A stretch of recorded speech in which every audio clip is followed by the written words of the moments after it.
Colors qui a été initié par le NL Contest au début. On a invité les artistes à partir de 2017 pour peindre des fresques dans le cadre de la compétition et de l'événement du NL. Et après, petit à petit, on a proposé aux artistes de peindre des coffrets partout dans la ville. Du coup, on peut trouver des petits coins colorés dans les rues.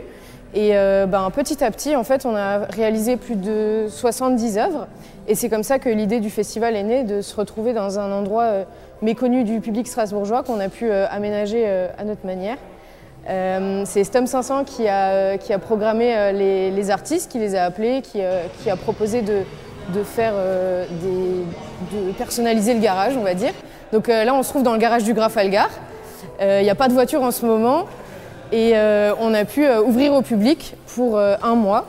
Du coup, c'est tous les vendredis, samedis, dimanches du mois de septembre. Il y a 17 artistes qui viennent de Strasbourg, qui viennent d'autre part en France. On a aussi Dexter qui vient d'Allemagne. Alors, de très connus tête d'affiche, on a Alex One qui a fait une collaboration sur ce mur.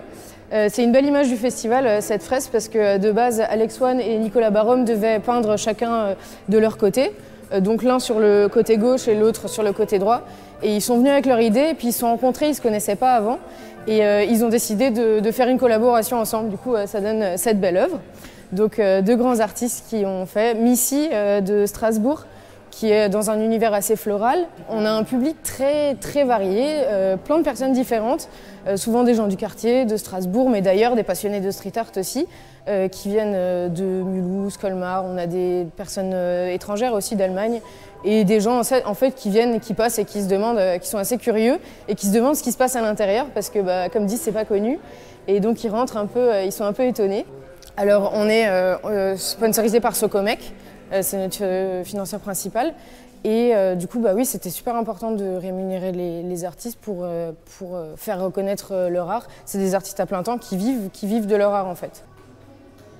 En fait, on a ajouté à cette grande exposition assez impressionnante une buvette, parce que c'est toujours agréable de se prendre une petite bière en fin de journée en regardant les différentes œuvres.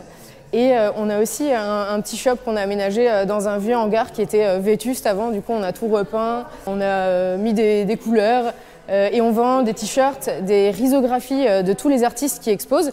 Donc pour ramener un peu un petit bout d'exposition chez soi. Je m'amuse bien, je découvre en fait en même temps que les visiteurs et que tout le monde qui vient parce que c'est le début de mon service civique. J'ai été mise sur cette mission, c'est Julien qui m'a fait confiance pour ça. Je fais des visites guidées, je parle à plein de gens, du coup mon rôle premier c'est médiatrice pour cause. Et ouais, c'est vraiment cool. Et comme dit, il y a plein de gens différents, super intéressés, super étonnés de l'initiative et ça fait plaisir.